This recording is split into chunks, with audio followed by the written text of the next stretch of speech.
नमस्कार दोस्तों। मालदीव अपने देश से भारतीय सैनिकों को हटाने के लिए अल्टीमेटम पर अल्टीमेटम दे रहा है। पिद्दी सा देश भारत को आंखें दिखा रहा है। अब की बार आखिरी अल्टीमेटम तारीख के साथ दे दिया है। भारत को आंख दिखाते हुए क्या बयान दिया है देखिए।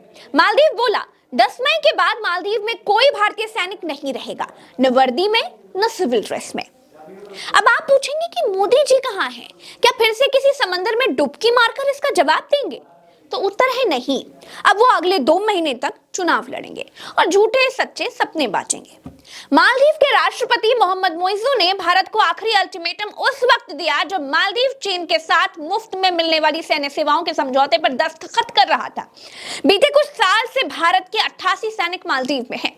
कुछ महीनों पहले मोहम्मद मोइजू ने इंडिया आउट कैंपेन चलाया था और अपने लोगों से वादा किया था कि अगर जनता ने उनको जिताया तो एक भी भारतीय सैनिक मालदीव में नहीं रहेगा। 2 फरवरी को दिल्ली में दोनों पक्षों की एक मीटिंग हुई, जिसके बाद मालदीव के विदेश मंत्रालय ने कहा कि भारत 10 मई तक मालदीव में 3 एविएशन प्लेटफॉर्म यानी 2 हेलीकॉप्टर और 1 डॉनियर पर तैनात अपने सैनिक कर्मियों को हटा लेगा। भारत इस पर तैयार हुआ कि एयरक्राफ्ट ऑपरेट करने वाले मिलिट्री पर्सनल की जगह उतने ही सिविलियंस वहां भेजे जाएंगे। अब मोइजू का कहना है कि 10 मई के बाद किसी भी भारतीय सैनिक को मालदीव में रहने की इजाजत नहीं दी जाएगी, फिर चाहे वो सादे कपड़ों में ही क्यों ना हो। मैं ये बात आत्मविश्वास के साथ कह रहा हूं कि देश में भारतीय सेना नहीं रहेगी, किसी भी तरह के कपड़ों में नहीं रहेगी। हम भले ही छोटा देश हो सकते हैं, लेकिन इससे किसी को भी हमें बुली करने का लाइसेंस नहीं मिलता है। दोस्तों, बुली का मतलब होता है धौंस जमाना, तंग करना। दोस्तों, इन दिनों मालदीव की नई सरकार चीन के साथ अपनी नजदीकियां बढ़ा रही है। चाहे नेपाल हो, चाहे पाकिस्तान हो, चाहे मालदीव हो, एक के बाद एक भारत के पड़ोसियों को चीन भारत से दूर कर रहा है। लेकिन 56 इंच की छाती वाले मोदी जी पड़ोसियों के साथ मामले को सुलझाने के लिए समंदर में नहा लेते हैं। गोदी मीडिया प्रोपेगेंडा फैला देती है कि मोदी जी महान है, समंदर में नहा करके ही पड़ोसी से बदला ले लिया। देखिए कितने महान है। पड़ोसियों से बेहतर संबंध बदले की भावना से नहीं, मित्रता की भावना से भी ठीक हो सकते हैं।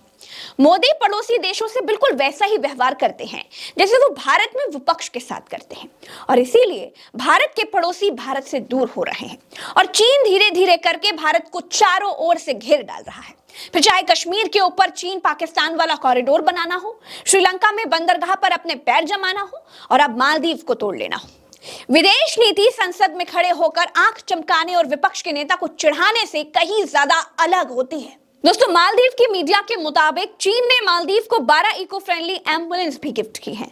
दोस्तों, यहाँ समझने वाली बात यह है कि भारत ने जो हेलीकॉप्टर मालदीव में तैनात किए हैं वो भी रसद पहुंचाने, एम्बुलेंस का काम करने के लिए लगाए गए थे। लेकिन मालदीव चीन से मदद ले रहा है और भारत को अपने देश से हटा रहा है। ये हमारा फेल्योर है, मोदी जी की विदेश नीति का फेल्योर है। मोदी के लक्षद्वीप में डुबकी मारने के बाद मालदीव की सरकार के 3 मंत्रियों ने मोदी के इस दौरे की कुछ तस्वीरों पर आपत्तिजनक टिप्पणियां की थी।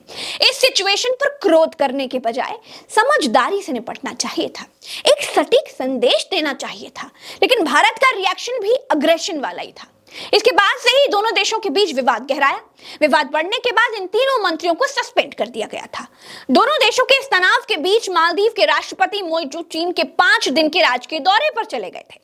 इस दौरे से लौटने पर मोइजू लगातार भारत पर निशाने साध रहे हैं। 5.5 लाख की आबादी वाला देश मालदीव भारत को आग दिखा रहा है।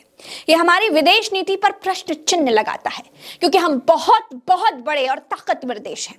पिद्दी सा देश हमें आंख दिखाए तो हमें उससे निपटना आना चाहिए, ना कि समंदर में नहाना चाहिए। कुल मिलाकर मालदीव की इस नई सरकार का रवैया भारत के लिए एक चिंता वाली बात है। मोइजू भारत से दूरी बना रहे हैं और चीन को गले लगा रहे हैं। भारत लगातार मालदीव की मदद करता आया है, डिफेंस सपोर्ट देता आया है, लेकिन मालदीव भारत को चीन से रिप्लेस करने की कोशिश कर रहा है। मालदीव चीन के इशारों पर लगातार भारत से पंगे ले रहा है। मालदीव के राष्ट्रपति मोहम्मद मोइजू लगातार भारत विरोधी बयान देने में जुटे हुए हैं। भारतीय सैनिकों को देश से निकालने के बीच मालदीव ने चीन के साथ रक्षा समझौता किया है। मोइजू के इन बयानों के पीछे असल में चीन का कर्ज भी है और दूसरा चीनी टूरिस्ट की मालदीव में बढ़ती हुई संख्या भी है। भारत में मालदीव के विरोध में पर्यटकों को गोदी मीडिया मालदीव ना जाने की सलाह देने लगा। जो गोदी मीडिया के एंकर गाजीपुर और गाजियाबाद में बेसिक अंतर नहीं जानते, उन्होंने भी मालदीव और भारत के बीच दूरी बढ़ाने में और आग में घी डालने का खूब काम किया। एक मौखिक वॉर जैसी स्थिति बना दी। मालदीव की जनता वर्सेस भारत की जनता हो गया। हमने अपने पर्यटकों को रोककर मालदीव की कमर तोड़ने की पूरी कोशिश की। मालदीव ने पर्यटकों की पूर्ति चीन से कर ली। भारत की कुछ चाटुकार पर्यटक वेबसाइटों ने भी मालदीव की बुकिंग लेनी बंद कर दी। ये सब करके समंदर में नहाकर भारत ने एक बहुत पुराना पड़ोसी खो दिया है। अभी के लिए इतना ही। नमस्कार।